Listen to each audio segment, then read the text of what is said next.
Hello students, कल जो पढ़ा था हमने उसके आगे का आज हम पढ़ेंगे। हंगर क्या होता है? Hunger as a chronic and seasonal dimensions. दो तरीके के हंगर बताए गए, एक क्रोनिक और दूसरा seasonal. Poor people suffer from chronic hunger and are food insecure all the times. जो गरीब लोग क्रोनिक हंगर होते हैं पूरे टाइम अपने आप को फूड इनसिक्योर फील करते हैं और फूड इनसिक्योर रहते हैं वो ज़्यादातर टाइम।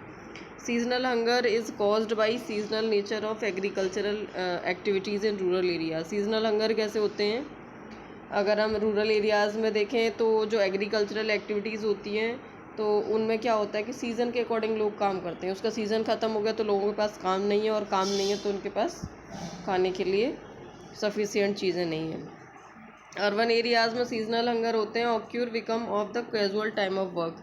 यानी कि ऐसा काम कि अगर आज उनके पास काम है और काम ख़त्म होने के बाद हो सकता है कल उनके पास काम ना हो, तो इस तरीके के वर्क की वजह से अर्बन एरियाज़ में भी सीजनल हंगर देखने को मिलते हैं। Thus the seasonal hunger exist when people are unable to get work for the whole year. तो जो सीजनल हंगर हैं वो पीपल हैं जो मतलब पूरे साल उनको काम नहीं मिलता है, जो सीज़न के अकॉर्डिंग उन्हें काम मिलता है। Need for self sufficiency in food grain. खुद के लिए फूड ग्रेन के लिए सफिशियंसी देखो अभी। Our government since independence realize the need to attain self sufficiency in food grains because India experience acute shortage of food grains after partition of country in 1947। जो government है उसने स्वतंत्रता के बाद से, इंडिपेंडेंस के बाद से ये रियलाइज़ किया कि सेल्फ सफिशियंसी अटेन करना बहुत ज़रूरी है। यानी हम इतना प्रोड्यूस कर लें अपनी ही कंट्री में कि हमें बाहर से ना मंगाना पड़े और लोगों की हर व्यक्ति की पहुंच तक खाना हो। तो जो फूड ग्रेन्स है उसको सेल्फ सफिशियंसी होनी चाहिए उसको लेकर के। और इंडिया ने ये भी एक्सपीरियंस किया कि जो शॉर्टेज है फूड ग्रेन की वो 1947 से, जब से देश आज़ाद हुआ है पार्टीशन के बाद से, तब से फूड शॉर्टेज चल रही है। तो इंडिपेंडेंसी के बाद से गवर्नमेंट का ये पर्पज़ रहा है कि हमें सेल्फ सफिशियंसी फूड ग्रेन को लेकर के रखनी चाहिए। Need for self sufficiency arise from the following points. अच्छा, सेल्फ सफिशियंसी की ज़रूरत कहाँ से शुरू हुई? तो इन पॉइंट से देखो। To feed rising population. जो पॉपुलेशन एकदम से बढ़ रही थी उसको फीड कराने के लिए, उसके खाने का इंतज़ाम करने के लिए। And to fight against drought flood cyclones. ऐसे एरियाज़ होते हैं जहाँ पर सूखा पड़ जाता है, बाढ़ आ जाती है, चक्रवात आ जाता है, तो ऐसे एरियाज़ का क्या किया जाए? तो उनके लिए भी फूड ग्रेन की ज़रूरत थी। And to reduce import of food grains. और बाहर से जो फूड ग्रेन आ रहा है, जो इम्पोर्ट होके आ रहा है, उसको रिड्यूस करने के लिए, उसको कम करने के लिए। And to control prices of food grain.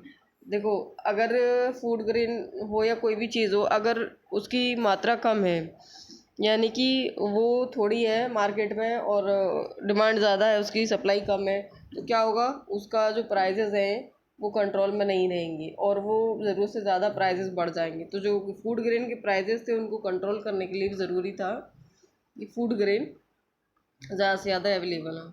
Food security system in India. Since advent of Green Revolution in 1960, the country has avoided famine even during adverse weather conditions. देखो, जो ग्रीन रेवोल्यूशन हुई थी 1960 में, तो कंट्री क्या कर रही थी? जब भी से अवॉइड कर रहे थे किसको? फेमाइंस को। कि जो मतलब अगर कहा जाए तो एडवर्स वेदर कंडीशन थी, उसके दौरान भी ये सारी चीज़ें अवॉइड की जा रही थी और जो फेमाइंस वगैरह थे उनको भी अवॉइड किया जा रहा था। And Punjab and Haryana has shown very impressive growth in food production with 7.23 million tonne in 1964 to 1965 to record 280 million tonne in 2009-10। देखो, क्योंकि मैंने जैसे कहा कि जब ग्रीन रेवोल्यूशन शुरू हुआ तभी से अकाल भी कम हुआ और जो वेदर कंडीशन थी उस पर भी लोगों की डिपेंडेंसी कम हुई। तो यहाँ पर क्या हुआ? पंजाब और हरियाणा ने उसी की हेल्प से बहुत अच्छा फूड प्रोडक्शन किया। जैसे कि अगर 1964 से 65 में 7.2 मिलियन टन का क्या हो रहा था, उनके यहाँ प्रोडक्शन हो रहा था फूड ग्रेन का, अब 2009-10 में अगर उनका देखा जाए तो 218 मिलियन टन। कितना डिफरेंस आ गया? 7.23 से लेकर के 218 मिलियन टन का प्रोडक्शन पंजाब और हरियाणा में देखने को मिल रहा था। And India has become self sufficient in food grain during the last 30 year because of variant of crop grown all over country. Also we have developed a food security system. तो India ने क्या किया कि जो last 30 years हैं उसमें self सफिशिएंटी जो self सफिशिएंस कहा जाए फूड ग्रेन को लेकर के वो उसे मिल गई। और जो क्योंकि उसमें क्या हो रहा था कि पूरी कंट्री में अलग अलग टाइप की क्रॉप को उगाया जा रहा था। एंड फूड सिक्योरिटी, और इसके साथ साथ हम लोगों ने क्या किया, फूड सिक्योरिटी सिस्टम को भी डेवलप कर लिया। Still a few state have lagged behind the food production. कुछ ऐसे स्टेट हैं जो अभी भी फूड प्रोडक्शन को लेकर के पीछे हैं, जैसे कि उड़ीसा। उसके बाद आता है buffer stock. Buffer stock is the stock of food grain, wheat and rice procured by the government through the food corporation of India. Buffer stock क्या है? ये वो स्टॉक होता है जहाँ पर वीट या राइस को प्रिक्योर्ड किया जाता है गवर्नमेंट के द्वारा, फूड कॉरपोरेशन ऑफ इंडिया के द्वारा, FCI के द्वारा।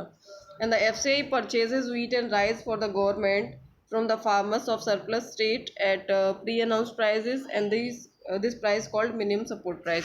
इसमें क्या होता है, जो FCI होती है, जनरल लैंग्वेज में समझो कि जो FCI होती है, फूड कॉरपोरेशन ऑफ इंडिया है, वो क्या करेगा, आपका जो अनाज है, चाहे वो गेहूं है या चावल है, वो किसानों से क्या करेगा, जिस स्टेट में, यानी जो सरप्लस स्टेट है इनके, जहाँ पर किसी भी फसल की अधिकता है, तो वहाँ से वो क्या करेगा, उसको खरीदेगा। एक पहले से अनाउंस्ड प्राइजेज होंगे कि इतने रुपए क्विंटल हम गेहूँ खरीदेंगे, 1900 रुपये कुंटल और 1800 रुपये क्विंटल। तो इस तरीके से क्या होगा कि वो पहले से प्री अनाउंस्ड प्राइजेस पर FCI जो जहाँ पर ऐसे स्टेट हैं जहाँ पर किसी भी चीज़ की अधिकता है, तो वहाँ से उस फूड ग्रेन को खरीदेंगे। और इस तरीके के प्राइस जो पहले से अनाउंस्ड होते हैं किसानों के लिए, उसको बोलते हैं मिनिमम सपोर्ट प्राइजेस, यानी MSP। ठीक है, इसके आगे का हम नेक्स्ट वीडियो में कवर करेंगे।